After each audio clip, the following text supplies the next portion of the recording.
Welcome to my educational channel విద్యా ఉద్యోగ సమాచారానికి స్వాగతం. Daily GK and current affairs 72 episode ఇవాళ కూడా మనకు చాలా ముఖ్యమైన వివిధ సబ్జెక్టుల నుండి టాప్ 10 సెలెక్టెడ్ క్వశ్చన్స్ ఉన్నాయి. మరి వీటినైతే నోట్ చేసుకోండి. మీరు కాంపిటేటివ్ ఎగ్జామ్స్కు ప్రిపేర్ అయ్యేటటువంటి అభ్యర్థులు ఎవరున్నా కూడా ఛానల్ని సబ్స్క్రైబ్ చేసుకోండి. డైలీ అయితే మీకు క్వశ్చన్స్ అయితే అంటే 7 to 8 ఈ మధ్యలోనైతే నేను అప్లోడ్ చేసే ప్రయత్నం అయితే చేస్తున్నాను, ఏ రోజు కూడా మిస్ కాకుండా. ఇవాళ ఫస్ట్ క్వశ్చన్ వచ్చేసి మనకి దేవ సమాజ్ ఎవరు స్థాపించారు? మీరు విని ఉండకపోవచ్చండి. ఇండియన్ హిస్టరీలో మనకి ఆధునిక భారతదేశ చరిత్రలో తీసుకున్నటువంటి ప్రశ్న ఇది. ముఖ్యంగా అనేక సోషల్ రిఫార్మ్స్ మూమెంట్స్ అయితే వస్తాయి మనకు ఇండియాలో. అంటే బ్రహ్మ సమాజం కానివ్వండి, ఆర్య సమాజం కానివ్వండి, ప్రార్థనా సమాజం కానివ్వండి, వేద సమాజ్, దేవ సమాజ్, ఇట్లా చాలా ఉంటాయి. అవన్నీ కూడా మీరు ఖచ్చితంగా చదవాల్సి ఉంటుంది మోడర్న్ ఇండియన్ హిస్టరీలో. అందులో ఒకటి దేవ సమాజ్ ఎవరు స్థాపించారు? సో 4 ఆప్షన్స్ ఇక్కడ ఉన్నాయి మీ ముందు. శివనారాయణ అగ్నిహోత్రి, ఆత్మారాం పాండురంగ, స్వామి దయానంద సరస్వతి, దేవేంద్రనాథ్ ఠాగూర్.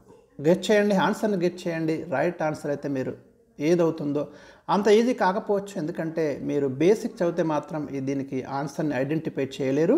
కొంచెం డెప్త్గా చదివిన వాళ్ళు మాత్రమే ఈ ప్రశ్నకి ఆన్సర్ అయితే చేస్తారు. ఆధునిక భారతదేశ చరిత్రను డెప్త్గా చదివి ఉండాలి.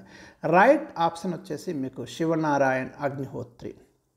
1887లో లాహోర్లో మీకు దేవ సమాజ్ను స్థాపించడం జరిగింది. లాహోర్ కేంద్రంగా శివనారాయణ అగ్నిహోత్రి.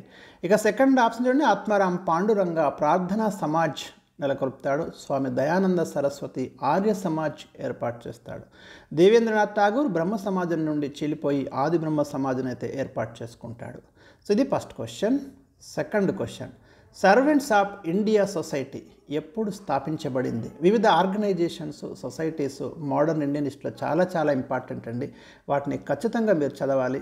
సో దాంట్లో ఒకటి మీకు సర్వెంట్స్ ఆఫ్ ఇండియా సొసైటీ ఏ సంవత్సరం స్థాపించబడింది అనే ప్రశ్న ఇచ్చాను. దీన్ని స్థాపించింది మాత్రం Gopalakrishna Gokhale, the political Guru of Mahatma Gandhi. మరి ఆయన మనకి ఏ ఇయర్లో దీన్ని స్థాపించాడు? పుణేలో స్థాపించాడు దీన్ని. 4 ఆప్షన్స్ ఉన్నాయి. 1914, 1905, 1917, 1929. రైట్ ఆన్సర్ వచ్చేసి మీకు 1905లో సర్వెంట్స్ ఆఫ్ ఇండియా సొసైటీని ఏర్పాటు చేయడం జరిగింది. ప్రీవియస్ క్వశ్చన్ అండి ఇది. ఇక 1914 మీకు మొదటి ప్రపంచ యుద్ధం మొదలైన సంవత్సరం. 1917 అనీ బిసెంట్ ఐఎన్సీ సమావేశాలకు అధ్యక్షత వహించింది. మొట్టమొదటి ఉమెన్ ఐఎన్సీకి అధ్యక్షత వహించిన తొలి మహిళ. 1929 మీకు లాహోర్లో ఐఎన్సీ సమావేశం జరిగింది. పూర్ణ స్వరాజ్ రిజల్యూషన్ ఇక్కడే పాస్ చేశారు. సో ప్రతి ఇయర్ కూడా ఇక్కడ ఇంపార్టెన్స్ ఉన్న ఇయర్సే నేను ఇక్కడ ఆప్షన్స్గా తీసుకున్నాను, మీకు మ్యాక్సిమం ఇన్ఫర్మేషన్ అందాలనే ఉద్దేశంతో. ఇక question number 3, Hyderabad state Congress ఎవరు స్థాపించారు? అంటే మనకి 7వ నిజాం కాలంలో మీర్ ఉస్మాన్ అలీ ఖాన్ కాలంలో 1938లో హైదరాబాద్ స్టేట్ కాంగ్రెస్ను ఏర్పాటు చేయడం జరిగింది. దీన్ని నిజాం నిషేధించడం కూడా జరిగింది. అయితే ఎవరు స్థాపించారని ఇక్కడ ప్రశ్నించాను. 4 ఆప్షన్స్ ఉన్నాయి చూడండి మీకు. Suravaram Pratap Reddy, Burgula Ramakrishna Rao, Swami Ramananda Tirtha, Marri Chenna Reddy. Simple question, very easy question ఇది, మీ అందరూ కూడా ఆన్సర్ చేయగలుగుతారు. రైట్ ఆన్సర్ వచ్చేసి మనకు హైదరాబాద్ స్టేట్ కాంగ్రెస్ వ్యవస్థాపకుడిగా స్వామి రామానంద తీర్థను పేర్కొంటాం. అసలు పేరు వెంకట్రావు కెడ్ఘేకర్. స్వామి రామానంద తీర్థ ఒరిజినల్ పేరు, తర్వాత స్వామి రామానంద తీర్థగా మారడం జరిగింది. ఇక సురవరం ప్రతాపరెడ్డి వచ్చేసి మనకి గోల్కొండ పత్రికను ప్రారంభించడము, ఆంధ్రుల సాంఘిక చరిత్ర అనే పుస్తకాన్ని రాయడము, తెలంగాణలోని కవులందరినీ వెలికి తీసి ఒక పుస్తకం రాయడం, ఇవన్నీ కూడా మనకి సురవరం ప్రతాపరెడ్డి ద్వారా జరుగుతాయి. బూర్గుల రామకృష్ణారావు హైదరాబాద్ రాష్ట్రానికి మొట్టమొదటి ముఖ్యమంత్రిగా పనిచేసిన వ్యక్తి. మర్రి చెన్నారెడ్డి తొలి దశ తెలంగాణ ఉద్యమంలో 1969లో కీలక పాత్ర పోషించిన political leader. Question number 4, British ప్రభుత్వం ఏర్పాటు చేసిన ఏ రౌండ్ టేబుల్ సమావేశానికి గాంధీజీ హాజరయ్యాడు? ఇక్కడ 4 ఆప్షన్స్ ఉన్నాయి మీకు చూడండి. First, second, third, fourth. వాస్తవానికైతే 3 సమావేశాలు మాత్రమే జరుగుతాయి. ఇది లేదండి నిజానికి, ఇక్కడ మనకు ఆప్షన్ ఇవ్వాలి కాబట్టి ఇచ్చినాను. ఇందులో ఏ సమావేశానికి మహాత్మా గాంధీ హాజరయ్యారు అనే ప్రశ్న అయితే నేను ఇచ్చాను ఇక్కడ.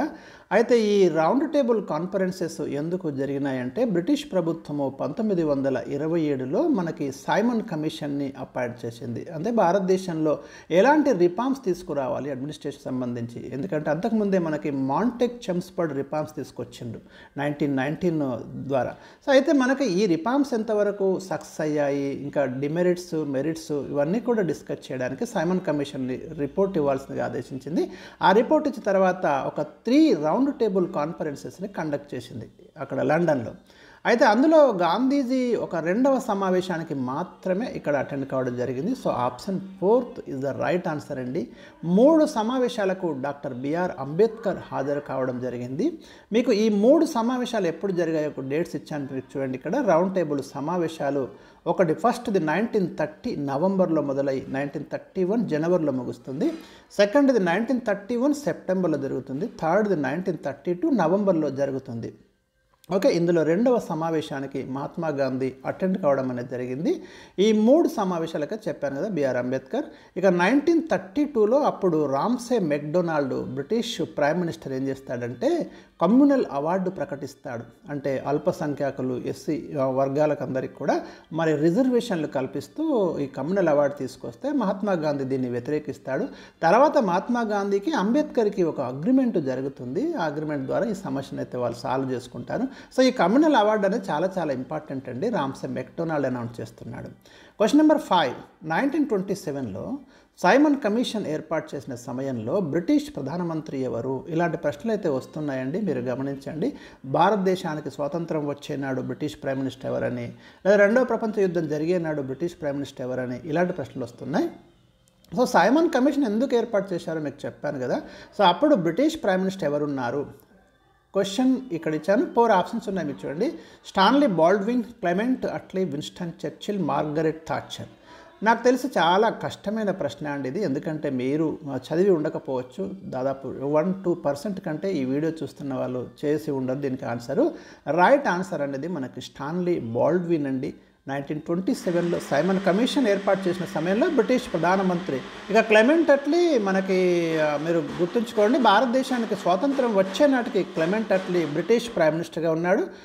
విన్స్టన్ చర్చిల్ మీకు 2వ ప్రపంచ యుద్ధం జరుగుతున్నప్పుడు బ్రిటిష్ ప్రైమ్ మినిస్టర్గా ఉన్నాడు. విన్స్టన్ చర్చిల్ గాంధీజీని అర్ధనగ్న ఫకీర్ అని మరి సంబోధించడం జరుగుతుంది. మార్గరెట్ థాచర్ 4th ఆప్షన్గా ఉంది, బ్రిటిష్ ప్రైమ్ మినిస్టర్ ఆమె కూడా.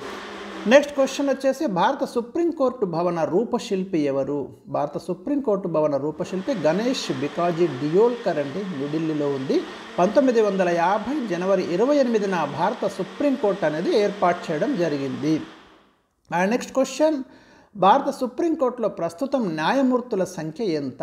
ఇప్పుడైతే 34 అండి, 33 + 1 అంటే సుప్రీంకోర్టులో మనకు చీఫ్ జస్టిస్ ఆఫ్ ఇండియా ప్రధాన న్యాయమూర్తితో కలిపి మనకి 34 మంది న్యాయమూర్తులు అయితే ఇండియన్ సుప్రీంకోర్టులో ప్రజెంట్ ఉన్నారు. ఈ సంఖ్య కూడా గుర్తుంచుకోండి, చాలా ఇంపార్టెంట్ అండి.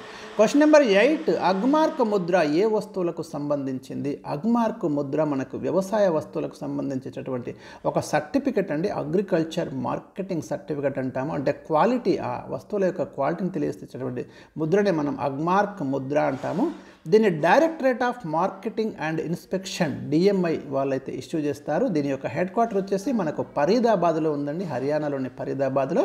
Agricultural produce grading and marking act 1937 ఇది గుర్తుంచుకోండి. ఈ చట్టం ప్రకారమే ఈ ముద్రనైతే మనకి ఇవ్వడం అనేది జరుగుతుంది. ఇక క్వశ్చన్ నెంబర్ 9, ప్రపంచంలో అత్యంత ఎత్తైన విగ్రహం ఎక్కడ ఏర్పాటు చేయబడింది? సో అత్యంత ఎత్తైన విగ్రహం మనకు గుజరాత్లో ఏర్పాటు చేయబడిందండి. దీన్నే మనం స్టాచ్యూ ఆఫ్ యూనిటీ అంటున్నాము. సర్దార్ వల్లభాయ్ పటేల్ విగ్రహాన్ని అయితే ఏర్పాటు చేశారు. 182 మీటర్ల హైట్ ఉంటుంది, లేదా 597 ఫీట్స్ హైట్ అయితే ఉంటుంది. గుజరాత్లో ఉన్న శాసనసభ స్థానాల సంఖ్య కూడా 182 ఉన్నాయండి. సో ఈ స్టాచ్యూ హైట్ కూడా మీకు 182 మీటర్లు ఉంటుంది. దీని యొక్క డిజైనర్ ఆర్కిటెక్ట్ రామ్ వి సుథార్, గుర్తుంచుకోండి. Question number 10, world's best cities 2025 జాబితా ఒకటి రిలీజ్ చేశారండి. దాంట్లో అగ్రస్థానంలో నిలిచిన నగరం లండన్. రీసెంట్గా వచ్చింది ఇది లిస్టు, గుర్తుంచుకోండి, కరెంట్ అఫైర్స్. సో ఇవి ఈరోజు నేను మీకు అందించిన టాప్ 10 ఇంపార్టెంట్ క్వశ్చన్స్. రేపు మరిన్ని చాలా ముఖ్యమైన టాప్ 10 క్వశ్చన్స్ అయితే అందిస్తాను. Thank you for watching. Video like చేయడం మర్చిపోకండి.